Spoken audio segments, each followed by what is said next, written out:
नमस्कार दोस्तों, मैं आपका दोस्त विभोर मोतला एक बार फिर से स्वागत करता हूं आप सभी लोगों के करंट अफेयर की एक नई क्लास में, जिसमें मैं लेकर आया हूं आपके लिए 10 सवाल जो बने हैं आज रात तक की सुर्खियों से।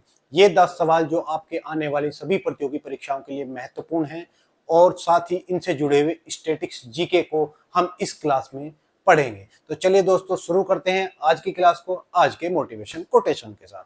तो आज का मोटिवेशन कोटेशन जो मैं आपके लिए लेकर आया हूँ वो हरिवंश राय बच्चन जी की कविता से 2 लाइनें हैं और ये लाइनें हैं, लहरों से डर कर नौका पार नहीं होती और कोशिश करने वालों की कभी हार नहीं होती।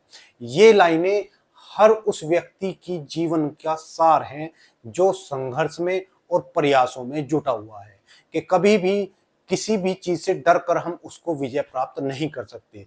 विजय प्राप्त करने के लिए हमें बार बार सतत प्रयास करना होगा। तो वही इन लाइनों का सार है कि नौका कभी पार नहीं होगी अगर आप डर जाओगे लहरों से। इसलिए हमें हर बार क्या करनी है, नई कोशिश करनी है और पहले से जो की गई गलती है उनको सुधार करते हुए नया प्रयास जारी रखना है। तो चलिए दोस्तों, शुरू करते हैं आज की क्लास को क्वेश्चन नंबर 1 के साथ। तो आज का पहला क्वेश्चन है हमारे प्रधानमंत्री जी की जो यात्रा है 5 देशों की। हमारे जो प्रधानमंत्री मोदी जी हैं वो 5 देशों की 8 दिवसीय यात्रा पर हैं। 5 देशों की 8 दिवसीय यात्रा पर हैं और इन 5 देशों में से जो अंतिम देश है नामीबिया, नामीबिया जो देश है उस देश की यात्रा पर पहुंचे हैं कौन, हम हमारे प्रधानमंत्री मोदी जी। इससे पहले कहाँ जा चुके हैं, तो इससे पहले सबसे पहले ये गए थे घाना, घाना के बाद त्रिनिदाद टबैगो, उसके बाद ये पहुंचे अर्जेंटीना, अर्जेंटीना और फिर ब्राजील, और ब्राजील के बाद जो 5वां देश है वो है अपना Namibia.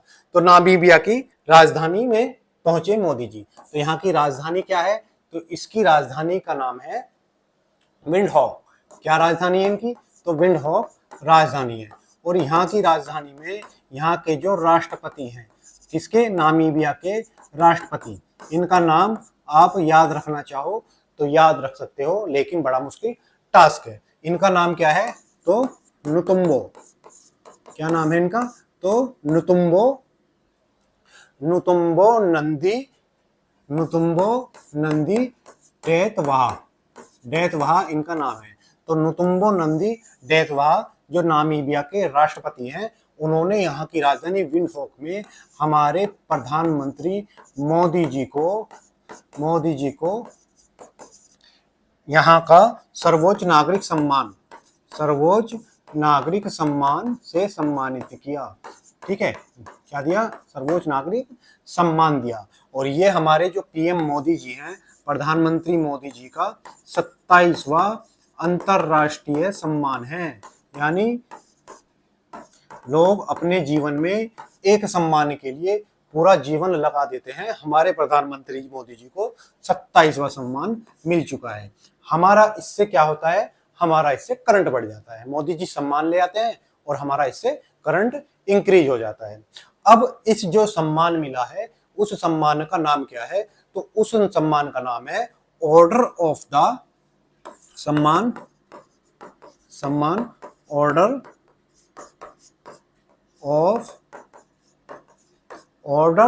Of the ancient, the most ancient वेलविशिया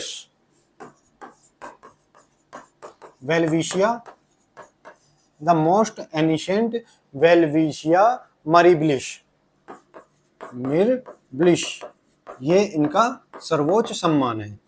याद रखना बड़ा मुश्किल काम है, लेकिन क्या करें, एग्जाम के लिए याद रखना होगा। ठीक है, तो अभी ये 27वां अंतरराष्ट्रीय सम्मान जो मोदी जी को मिला है, तो किसने दिया है, नुतुम्बो नंदी डेतवा, डेतवा जो नामीबिया के राजधानी है, उन्होंने नामीबिया के राष्ट्रपति हैं, उन्होंने नामीबिया की राजधानी जिसका नाम विंडहॉक है, वहां पर हमारे प्रधानमंत्री मोदी जी को ये सम्मान से सम्मानित किया। अभी जिन 5 देशों की यात्रा पर मोदी जी हैं, ये उसमें 5वां देश है। इससे पहले घाना का सर्वोच्च नागरिक सम्मान, त्रिनिदाद टबैगो का नागरिक सम्मान, अर्जेंटीना में यहाँ की राजधानी जो ब्यूनस आयर्स है वहां के मेयर ने इनको शहर की चाबी यानी की ऑफ सिटी देकर सम्मानित किया। उसके बाद जो ब्राजील है, यहाँ के जो राष्ट्रपति हैं उनका नाम है लूला डी सिल्वा, उन्होंने भी इनको सर्वोच्च नागरिक सम्मान देकर सम्मानित किया। तो ये हैं यहाँ के राष्ट्रपति, इन्होंने इनको सम्मानित किया। ठीक है, हमारे मोदी जी को। तो ये हो गया वर्ल्ड मैप। और वर्ल्ड मैप में अगर हम देखें तो यहाँ पर ये है हमारा अफ्रीका। कौन सा है? तो ये हो गया हमारा अफ्रीका महाद्वीप। ठीक है, ये जनसंख्या और क्षेत्रफल दोनों में दूसरे स्थान पर है। जनसंख्या और क्षेत्रफल दोनों में विश्व में महाद्वीपों में दूसरे स्थान पर है। इससे पहले स्थान पर कौन है? तो एशिया पहले स्थान पर है। अगर बात करूं अफ्रीका की, तो अफ्रीका एशिया से कहां से अलग होता है? तो यहां से लाल सागर इसको अलग करता है, और यहां से सिनाई पेनिनसुला, और उसके बाद ये भूमध्य सागर, जिब्राल्टर जल संधि, ये इसको अलग करता है। अगर मैं बात करूं नामीबिया की, तो नामीबिया कहां पर है? तो अफ्रीका में भी, अफ्रीका के दक्षिणी हिस्से में। हम मैप कैसे पढ़ते हैं? तो इसमें हम अगर प्लस का निशान बनाए तो नीचे वाला साउथ, राइट वाला ईस्ट, लेफ्ट वाला वेस्ट और ऊपर वाला नॉर्थ साइड होती है। यानी मैप देखते समय हम सीधे वाली साइड को पूरब, उल्टे वाली साइड को पश्चिम मानते हैं, और नीचे वाली साइड को हम दक्षिण मानते हैं। तो दक्षिण में एक देश है नामीबिया। नामीबिया से ही कौन सी रेखा गुजरती है? तो ये वाली रेखा है, इसका नाम है मकर रेखा, जो 23.5 डिग्री साउथ अक्षांश से गुजरती है। इसको हम क्या बोलते हैं? तो इसको हम मकर रेखा के नाम से जानते हैं। तो ये अफ्रीका से गुजरती है, और अफ्रीका एकमात्र ऐसा महाद्वीप है जहां से तीनों रेखा, कर्क रेखा, भूमध्य रेखा और मकर रेखा गुजरती है। मकर रेखा किस देश से गुजरती है? तो सबसे पहले नामीबिया से ही गुजरती है। उसके बाद बोत्सवाना, कौन सा? बोत्सवाना, और फिर साउथ अफ्रीका, ठीक है, और मोजाम्बिक और मेडागास्कर। तो ये अफ्रीकी देश जिससे मकर रेखा गुजरती है। तो ये देश कौन सा हो गया? नामीबिया। और इसकी राजधानी क्या है? विंडहोक इसकी राजधानी है। तो ये हमने नामीबिया के बारे में जान लिया। तो चलिए आगे देखते हैं। ये हमारे रिवीजन के हाल ही में जनजातीय मंत्रालय ने कितने एकलव्य मॉडल आवासीय विद्यालय में अंतरिक्ष प्रयोगशाला स्थापित करने की घोषणा की है? तो हमारा जो जनजातीय मंत्रालय है उसने 75 एकलव्य मॉडल आवासीय स्कूलों में क्या किया है? अंतरिक्ष प्रयोगशाला स्थापित करने की अनुमति दी है, यानी घोषणा की है। हाल ही में किस देश के में बौद्धिक संपदा अधिकारों के उल्लंघन के लिए भारत को प्राथमिकता निगरानी सूची में डाला है? तो ऐसा कौन करता है? तो ये हमारा अमेरिका ऐसा काम किया है। हाल ही में किस बल ने दुनिया की 5वीं सबसे ऊंची चोटी माउंट मैकालू का सफल चढ़ाई की है? तो ये हमारी ITBP है, इंडियन तिब्बत बॉर्डर पुलिस है, उसने ये कार्य किया है। हाल ही में भारत और किस देश ने शुद्ध शून्य उत्सर्जन को बढ़ावा देने के लिए ऊर्जा सहयोग समझौते पर नवीकरण किया है? तो इसने किया है, डेनमार्क ने किया है। ठीक है, डेनमार्क ने ऐसा किया है। तो चलिए अब देखते हैं क्वेश्चन नंबर। तो क्वेश्चन नंबर 2 है हमारा विश्व जनसंख्या। क्वेश्चन नंबर 2, विश्व जनसंख्या दिवस कब मनाया जाता है? तो जो हमारा विश्व जनसंख्या दिवस है वो 11 जुलाई को। तो 11 जुलाई को हम क्या मनाते हैं? विश्व जनसंख्या दिवस। विश्व जनसंख्या दिवस हम कब मनाते हैं? तो 11 जुलाई को मनाया जाता है। तो 11 जुलाई को हमने क्या मनाया? तो 11 जुलाई को हम विश्व जनसंख्या दिवस मनाते हैं। अब बात करें इस जनसंख्या दिवस की, तो इसको कौन मनाता है? तो यूनाइटेड नेशन डेवलपमेंट प्रोग्राम, यानी संयुक्त राष्ट्र विकास कार्यक्रम द्वारा मनाया जाता है। ये एक यूनाइटेड नेशन की संस्था है, ठीक है, ये इसको मनाती है। तो इसने इसकी शुरुआत कब की? तो 1989 में इसको पहली बार मनाया गया, पहली बार मनाया गया। ठीक है, मनाया गया। क्यों मनाया गया? क्योंकि 1987 में 11 जुलाई 1987 को जो हमारे विश्व की जनसंख्या है, विश्व की जनसंख्या वो कितनी हुई? तो 5 अरब। कितनी हुई? तो 5 अरब का आंकड़ा इसने पार किया था। तो उससे प्रेरित होकर हम ये जनसंख्या दिवस मनाते हैं। ठीक है, तो ये हम कब मनाया गया? 11 जुलाई को मनाया गया। अगर बात करूं इसकी थीम की, तो इसकी एक लंबी सी थीम है। वो थीम क्या है कि युवाओं को सशक्त बनाना ताकि वे एक न्यायसंगत और आशावादी दुनिया में अपनी पसंद का परिवार बना सके। तो क्या इसकी थीम है कि युवाओं को सशक्त बनाना ताकि वो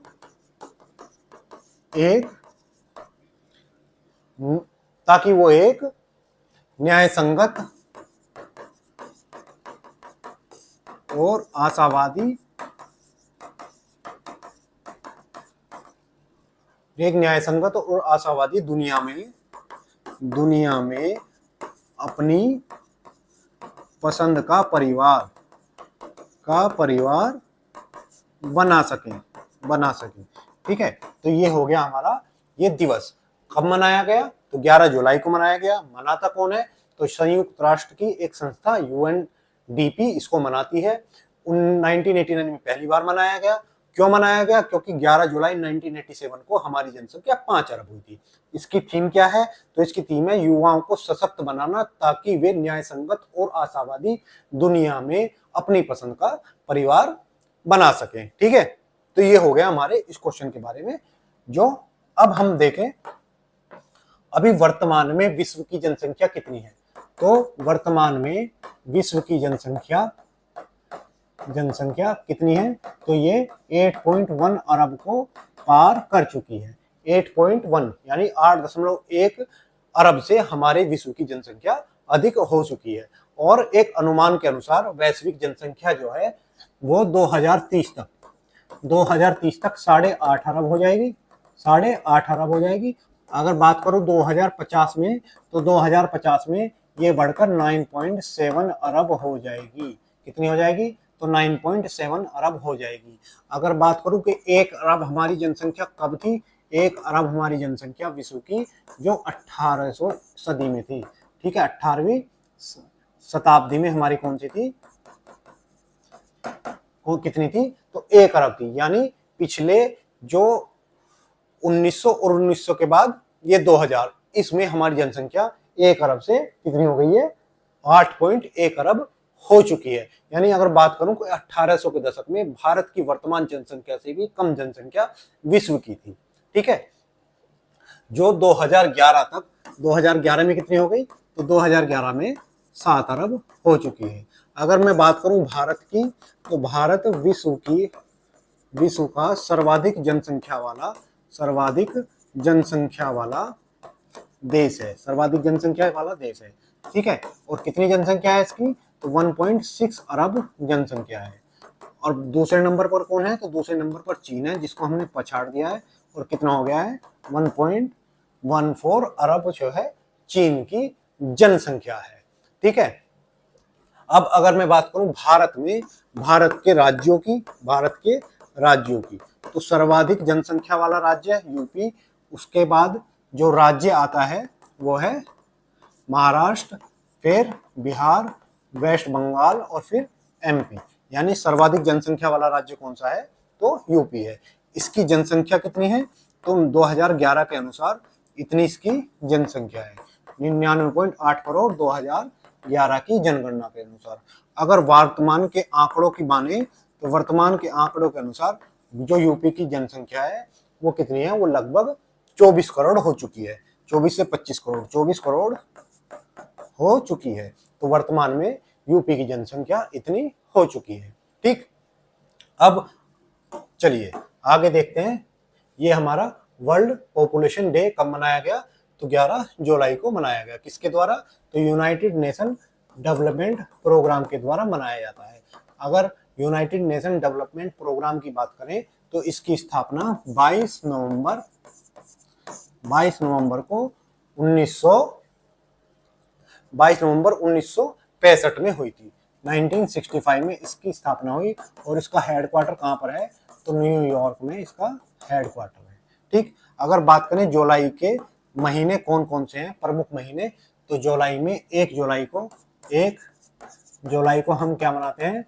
राष्ट्रीय डॉक्टर या चिकित्सा दिवस और जीएसटी डे, सीए डे हम इस दिन मनाते हैं। 4 जुलाई को अमेरिका स्वतंत्रता दिवस, अमेरिकी स्वतंत्रता दिवस होता है। और उसके बाद 11 जुलाई को हमारा अंतर्राष्ट्रीय जनसंख्या दिवस मनाया जाता है। चलिए क्वेश्चन नंबर 2 देखते हैं। चलिए अभी रिवीजन के क्वेश्चन बाकी है तो रिवीजन के देख लेते हैं। हाल ही में भारत का पहला वेव्स 2025 शिखर सम्मेलन कहाँ आयोजित किया गया? तो ये मुंबई में आयोजित किया गया। इसमें हमारे प्रधानमंत्री जी ने भी भाग लिया था। वित्त मंत्री निर्मला सीतारमण ने कहाँ कॉर्पोरेट भवन का उद्घाटन किया? तो कलकत्ता में इसका उद्घाटन किया। हाल ही में डीआरडीओ ने स्ट्रेटोस्फेरिक एयरशिप प्लेटफॉर्म का पहला उड़ान परीक्षण कहाँ किया है? तो ये श्योपुर एमपी में किया है। श्योपुर मध्य प्रदेश में इसका परीक्षण किया गया है। हाल ही में अंगोला अंतर्राष्ट्रीय सौर गठबंधन का कौन सा सदस्य बना है? तो ये 123वां सदस्य बना है। चलिए क्वेश्चन नंबर 2, क्वेश्चन नंबर 3 है हमारा, हाल ही में तलाश पहल किसके सहयोग से शुरू की गई है? तो अभी जो है ये तलाश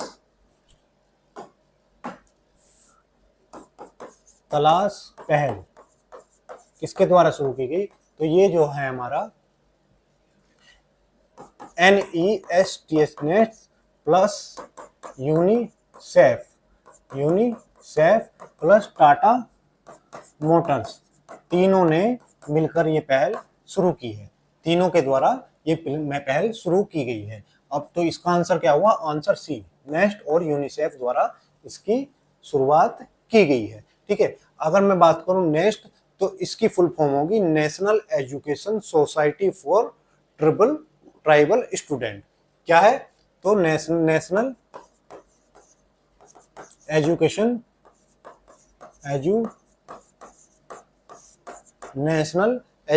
सोसाइटी फॉर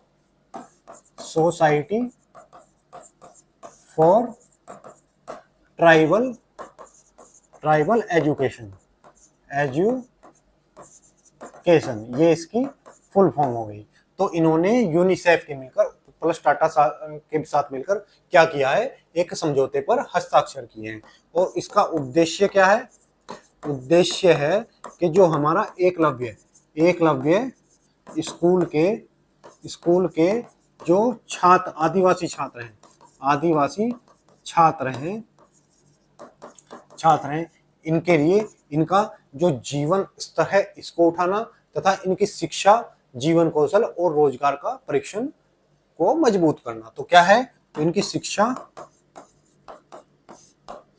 शिक्षा होगी उसको, इनके जीवन कौशल और इनके प्रशिक्षण को मजबूत करना इनका क्या है? इनका उद्देश्य है। तो इसके लिए तलाश जो पहल है ये शुरू की गई है। तो किसने शुरू की? National education society for tribal education plus UNICEF के द्वारा शुरू की गई। यूनिसेफ की फुल फॉर्म क्या है? तो United nation children emergency fund. क्या फुल फॉर्म है इसकी? तो United nation children emergency fund, ये इसकी फुल फॉर्म है। ठीक है, तो ये क्या करता है? जो विश्व के बच्चे हैं उनके उत्थान के लिए ये काम करता है। इसकी स्थापना कब हुई? तो 11 दिसंबर 1946 को इसकी स्थापना की गई। ठीक है, इसकी स्थापना कब की गई? 11 दिसंबर 1946 को स्थापना की गई और न्यूयॉर्क में इसका हेड ऑफिस है। न्यूयॉर्क जो हडसन नदी के किनारे है, वहां इसका मुख्यालय है। चलिए, हाल ही में किस राज्य ने सरकार ने भारत का पहला transmedia entertainment city creator land launch किया है? तो आंध्र प्रदेश द्वारा किया गया है। इसके द्वारा आंध्र प्रदेश द्वारा किया गया है। हाल ही में अमेरिकी राष्ट्रपति डोनाल्ड ट्रंप ने विदेशी फिल्मों पर कितने प्रतिशत का टैरिफ लगाया है? तो उन्होंने 100% का टैरिफ लगाया है। हाल ही में प्रधानमंत्री नरेंद्र मोदी ने कहां सीबीआई निदेशक की नियुक्ति समिति की बैठक की अध्यक्षता की? तो इन्होंने कहां पर इसकी अध्यक्षता की? ये दिल्ली में अध्यक्षता की गई। निम्नलिखित में से कहां मिस वर्ल्ड प्रतियोगिता का 72वां संस्करण आयोजित किया गया? तो ये हमारे हैदराबाद तेलंगाना में, हैदराबाद जो तेलंगाना में है, वहां पर इसका आयोजन किया गया। चलिए, क्वेश्चन नंबर 4 है हमारा, हाल ही में ऑपरेशन कालनेमी किस राज्य सरकार द्वारा शुरू किया गया? तो हमारा क्या है, कालनेमी ऑपरेशन है, ये किसके द्वारा शुरू किया गया? कालनेमी क्या था? रामायण का एक पात्र था। रामायण में एक राक्षस का नाम था कालनेमी। जब हनुमान जी लक्ष्मण जी के मूर्छित हो जाने पर संजीवनी बूटी लेने जाते हैं, तो रास्ते में उनका ध्यान भटकाने के लिए, उनको डिले करने के लिए एक राक्षस को काम पर लगाता है रावण। उस राक्षस का नाम था कालनेमी। यानी वो क्या करता था, वो अपनी चालबाजी से हनुमान जी को भटकाना चाहता था, जिससे वो समय निकल जाए और लक्ष्मण जी की मृत्यु हो जाए। लेकिन हनुमान जी ने उसको पहचान लिया और उसकी क्या की, गति कर दी। तो ठीक है, तो ऐसा ही कालनेमी प्रोजेक्ट किसने चलाया है? तो ये उत्तराखंड द्वारा चलाया गया है। तो किसने चलाया है?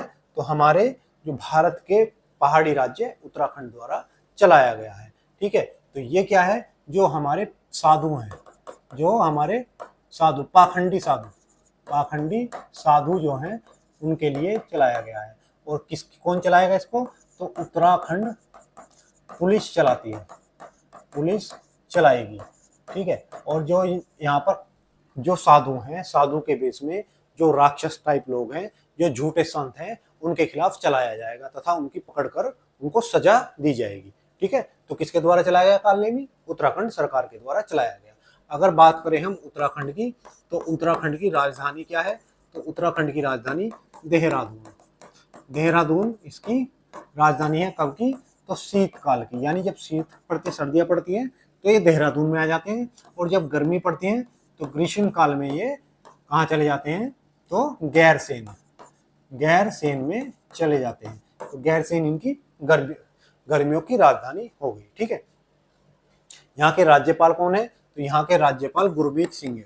राज्यपाल गुरमीत सिंह यहाँ के राज्यपाल है। और यहाँ के जो सीएम है वो पुष्कर सिंह धामी यहाँ के सीएम है।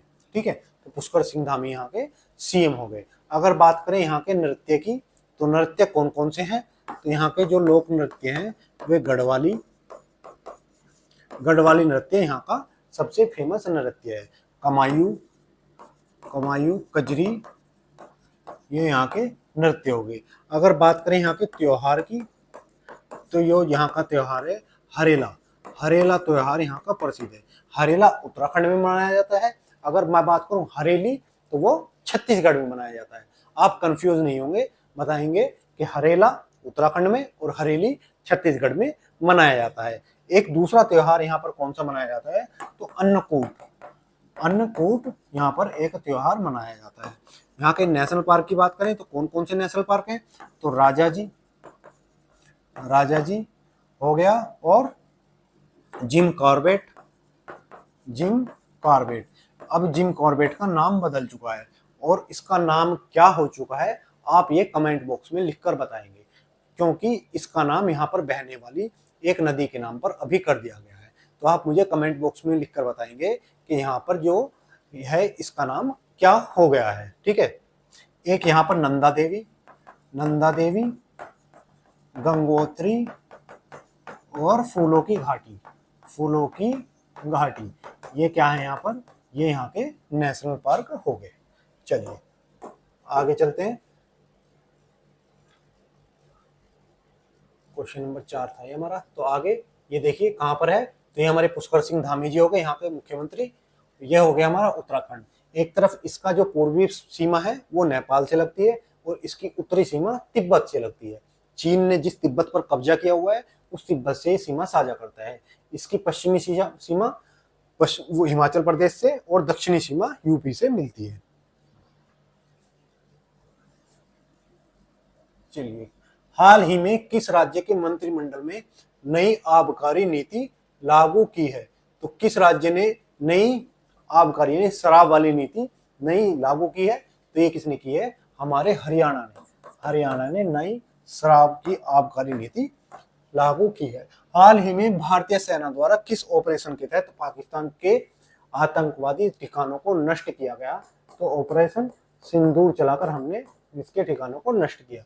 मई 2025 में कितने जिलों में नागरिक सुरक्षा मॉक ड्रिल आयोजन किया गया? तो ये लगभग उस समय 244 जिलों में किया गया था। ठीक है। हाल ही में किस राज्य सरकार ने पराली जलाने पर प्रतिबंध लगा दिया है? तो हमारा जो मध्य प्रदेश है उसने भी पराली जलाने पर प्रतिबंध लगा दिया है। पहले पंजाब ने लगाया था, अभी किसने? तो मध्य प्रदेश ने भी पराली जलाने को अपराध घोषित कर दिया है, यानी प्रतिबंधित कर दिया है। क्वेश्चन नंबर 5, हाल ही में केंद्रीय मंत्री पीयूष गोयल के अनुसार 2014 से भारत की सौर ऊर्जा क्षमता में कितने प्रतिशत की वृद्धि हुई है? यानी 2014 से जब से पीएम मोदी जी हमारे प्रधानमंत्री बने हैं, मोदी जी प्रधानमंत्री बने हैं, तब से इसमें यानी सौर ऊर्जा क्षमता में कितनी बढ़ोतरी हुई है? तो 4000% की बढ़ोतरी हुई है। तो ये तो बड़ी बढ़ोतरी है, 4000% की बढ़ोतरी हुई है। ये बात किसने कही? तो जो हमारे केंद्रीय मंत्री हैं, केंद्रीय मंत्री क्या नाम है इनका? तो इनका नाम है पीयूष गोयल। पीयूष गोयल।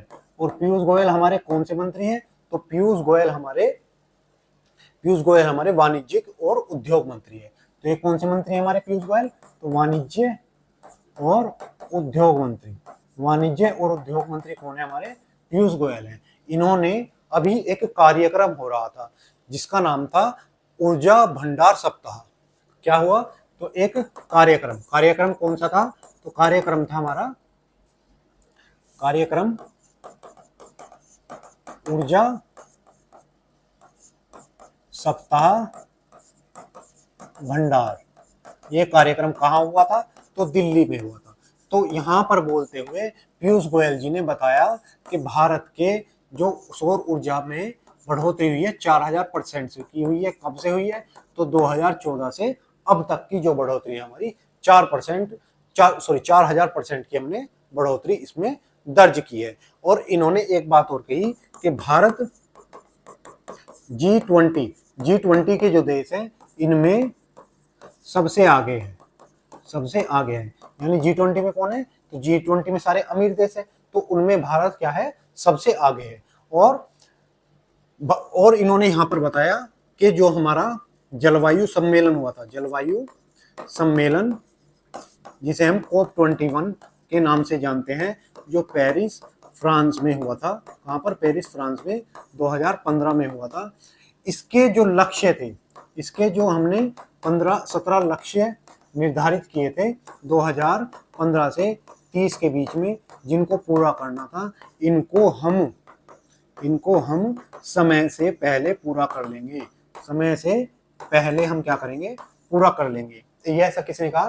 तो पीयूष गोयल जी ने ये बात बताई कि हम इसको पूरा कर लेंगे। और इन्होंने बताया कि इसके लिए हमें योगदान किससे मिला? तो जो हमारी पीएम सूर्य योजना है, ये सूर्य घर योजना, क्या नाम है इसका? तो पीएम सूर्य घर योजना। ठीक है। इसमें क्या करना है? इसका उद्देश्य है कि 1 करोड़ घरों की छत पर क्या लगाना है? सोलर प्लेट यानी सोलर प्लांट लगाना है। रूफ टॉप सोलर प्लेट उन पर लगानी है 1 करोड़ घरों पर। तो ये कब शुरू किया था हमने? तो 15 फरवरी 2024 को शुरू किया था। ऐसे ही की एक योजना थी कुसुम कुसुम योजना जो क्या थी, सोलर पंप, किसानों को सोलर पंप देने वाली योजना कौन सी, सोलर पंप देने वाली योजना कुसुम पंप योजना, जो हमने 2019 में शुरू की। तो इन योजनाओं का भी, ऐसी योजनाएं भारत ने कई चलाई हैं जिससे भारत में 4000% की बढ़ोतरी हुई है सौर ऊर्जा के बिजली उत्पादन में। ठीक है, अगर मैं बात करूं कि सौर ऊर्जा से संचालित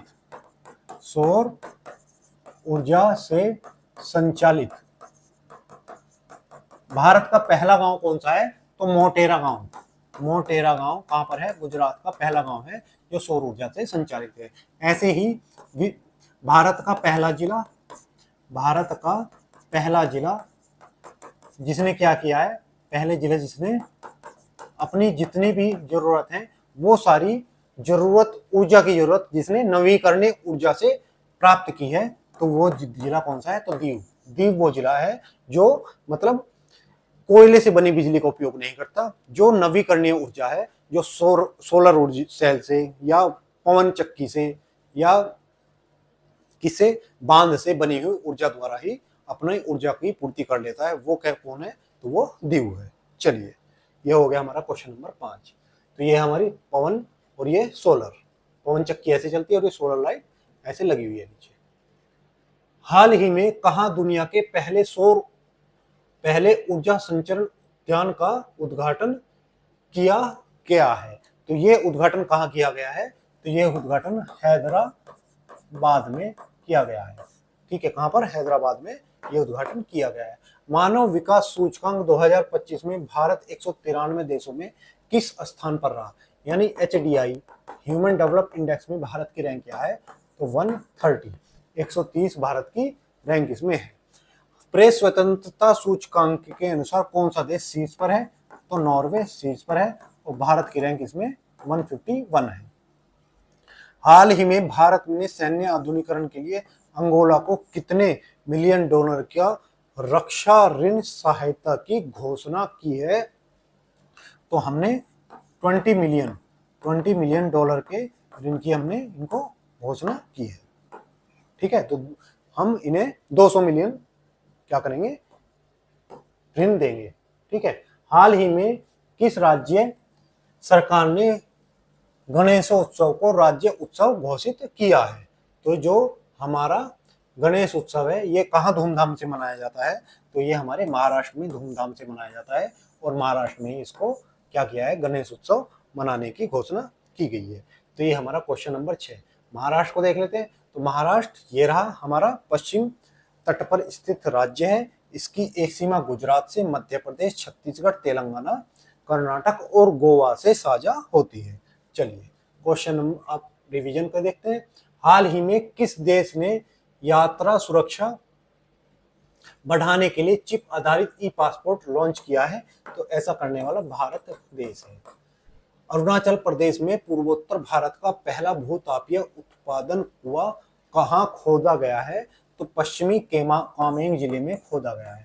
पश्चिमी कामेंग जिले में इसको खोदा गया है। निम्नलिखित में से विश्व रेड क्रॉस दिवस 2025 की थीम क्या है, तो इसकी थीम है मानवता के लिए मानवता को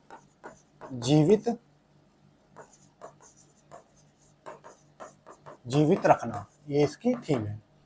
हाल ही में दिल्ली सरकार ने वायु प्रदूषण से निपटने के लिए कितने क्लाउड सीडिंग परीक्षणों को मंजूरी दी है, तो 5 परीक्षणों को मंजूरी दी गई है। अब देखते हैं हमारा क्वेश्चन नंबर 7।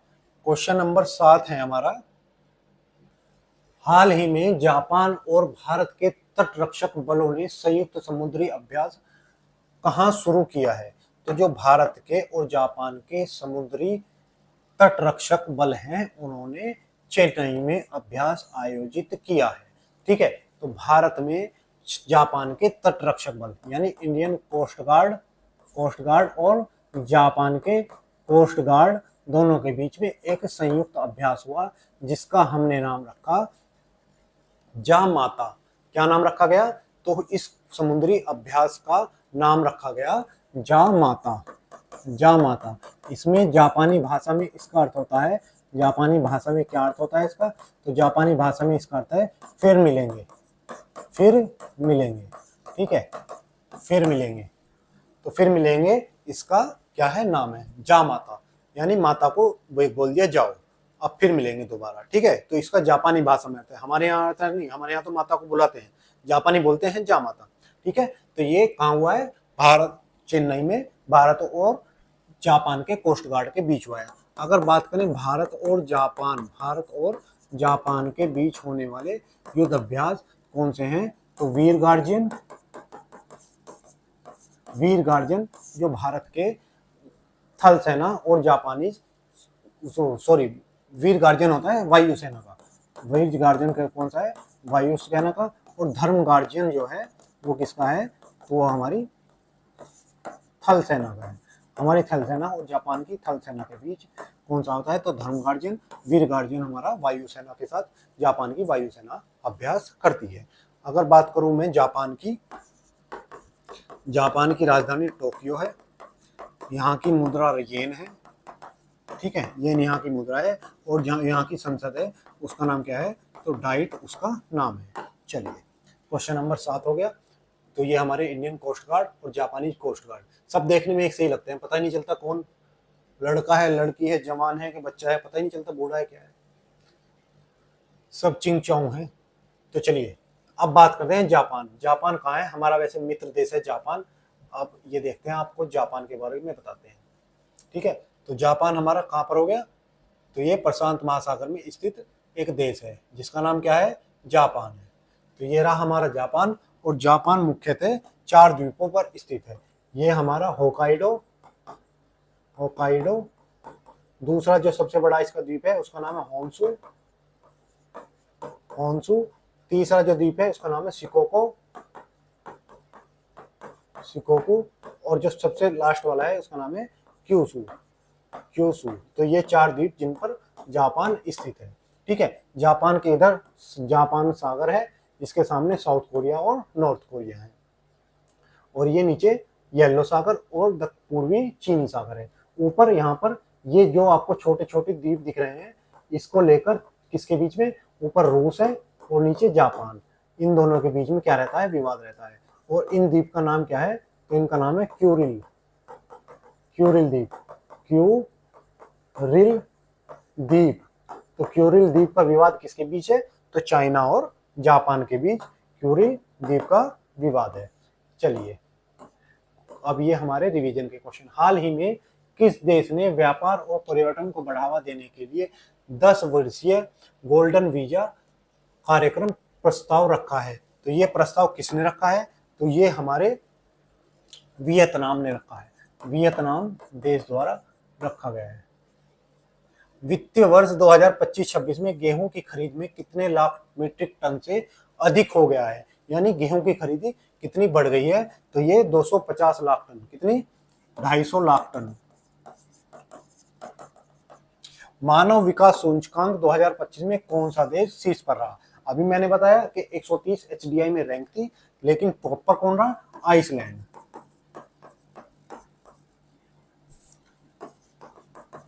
आइसलैंड इस पर नंबर 1 रहा।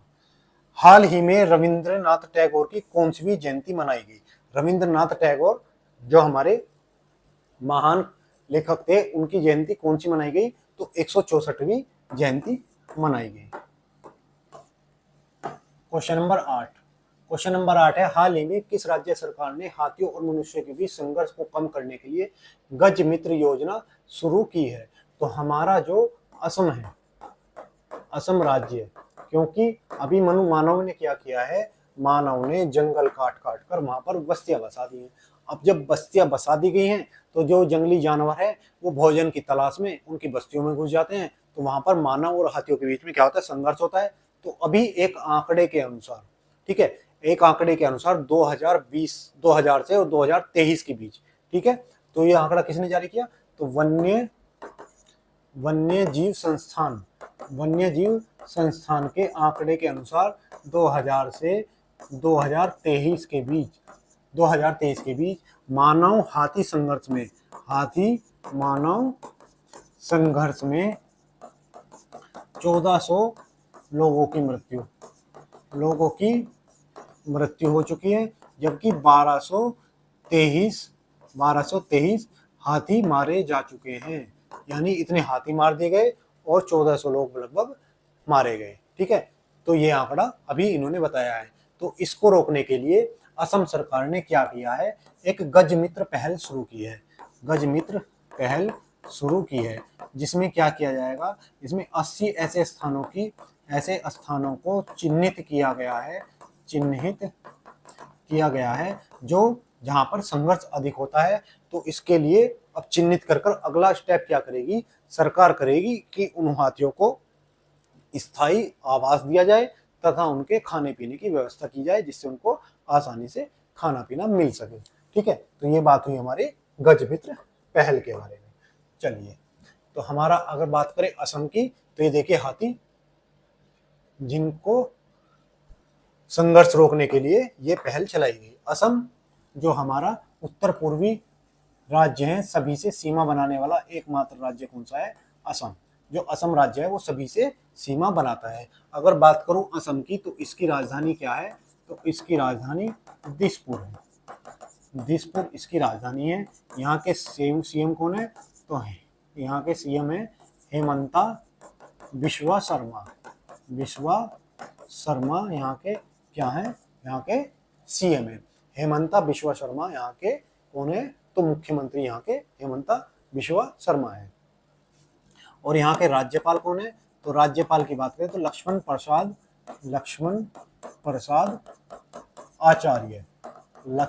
आचार्य यहाँ के कौन हो गए, तो राज्यपाल हो गए। ठीक है, अगर बात करूं असम की भाषाओं की, तो कौन कौन सी भाषा यहाँ पर बोली जाती है, तो बंगाली भाषा यहाँ की प्रमुख भाषाओं में से एक है। अंग्रेजी बोली जाती है, बंगाली बोली जाती है, असमिया, बोडो।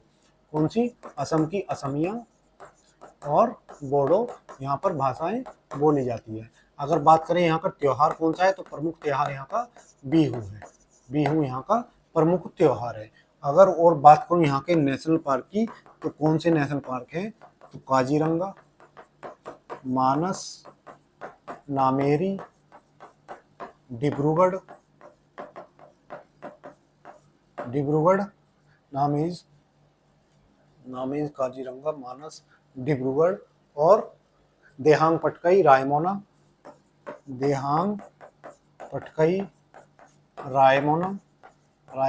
तो ये यहाँ के नेशनल पार्क हैं। चलिए आगे देखते हैं क्वेश्चन नंबर 8, लेकिन उससे पहले हमारे रिवीजन करंट का। हाल ही में किस राज्य सरकार ने नार्को आतंकवाद से निपटने के लिए ड्रोन विरोधी प्रणाली को मंजूरी दी है, तो ये हमारे पंजाब ने दी है। हाल ही में अडानी समूह ने किस देश की कंपनी के साथ जलवायु विद्युत परियोजना को विकसित करने के लिए समझौता किया है, तो हमारा जो पोता है बांग्लादेश, इसके साथ हमने समझौता किया है। हाल ही में किस राज्य ने दक्षिण एशियाई फुटबॉल महासंघ अंडर 19 फुटबॉल चैंपियनशिप आयोजित की गई, तो अरुणाचल प्रदेश में आयोजित की गई। हाल ही में भारत न्यूजीलैंड के बीच मुक्त व्यापार समझौते पर वार्ता कहाँ आरंभ हुई, तो ये हमारे भारत के गुजरात में वार्ता आरंभ की गई।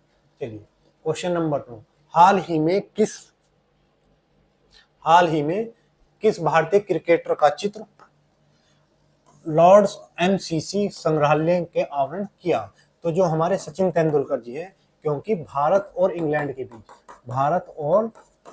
के बीच क्या चल रहा है, टेस्ट मैच चल रहा है। और ये टेस्ट मैच कहाँ होगा, तो लॉर्ड्स, लंदन के लॉर्ड्स में ये मैदान में ये टेस्ट मैच चल रहा है। और क्यों चल रहा है, क्योंकि दोनों देशों के बीच एक टेस्ट सीरीज चल रही है, जिसका नाम है, अभी हमने इसका नाम रखा तेंदुलकर और एंडरसन सीरीज के नाम रखा गया। और इन दोनों की टेस्ट सीरीज चल रही है। वहीं पर हमारे सचिन तेंदुलकर जी को हम लॉर्ड्स क्रिकेट ग्राउंड में चित्र लगाकर सम्मानित किया गया। तो ये हमारे सचिन तेंदुलकर जी हैं, अपने चित्र का खुद से अनावरण कर रहे हैं। कहाँ पर, लॉर्ड्स क्रिकेट ग्राउंड में ये अनावरण किया गया।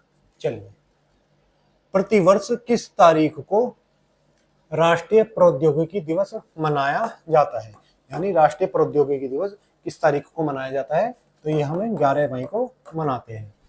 हाल ही में उत्तर प्रदेश की सरकार ने किसके सहयोग से यूपी एग्रिस और एआई प्रज्ञा पहल शुरू की, तो आप याद रखेंगे यूपी एग्रिस और एआई प्रज्ञा पहल किसने शुरू की? तो उत्तर प्रदेश ने शुरू की और विश्व बैंक यानी वर्ल्ड बैंक की सहायता से शुरू की गई। हाल ही में आईएमएफ ने भारत की आपत्तियों के बावजूद पाकिस्तान को कितने बिलियन डॉलर की धनराशि देने की मंजूरी की है? तो ये 2.4 बिलियन डॉलर की क्या मिली है, इनको धनराशि दी गई है। हाल ही में किस अंतर्राष्ट्रीय शहर में संयुक्त राष्ट्र फोरम ऑन फॉरेस्ट के 20वें सत्र का आयोजन हुआ है? तो ये आयोजन न्यूयॉर्क में किया गया। चलिए क्वेश्चन नंबर 10 और आज का अंतिम क्वेश्चन। हाल ही में हिंदुस्तान यूनिलीवर लिमिटेड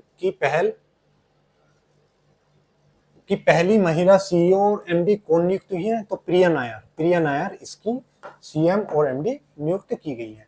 तो ये रही हमारी प्रिया नायर, जिनको हिंदुस्तान यूनिलीवर की एमडी नियुक्त किया गया है। तो ये था हमारा आज का अंतिम क्वेश्चन और आज के लिए इतना ही। आपको हमारा ये प्रयास कैसा लगा वो कमेंट बॉक्स में अवश्य लिखें तथा चैनल को सब्सक्राइब करें और अपने दोस्तों के साथ शेयर करें और वीडियो को लाइक करना ना भूलें। धन्यवाद।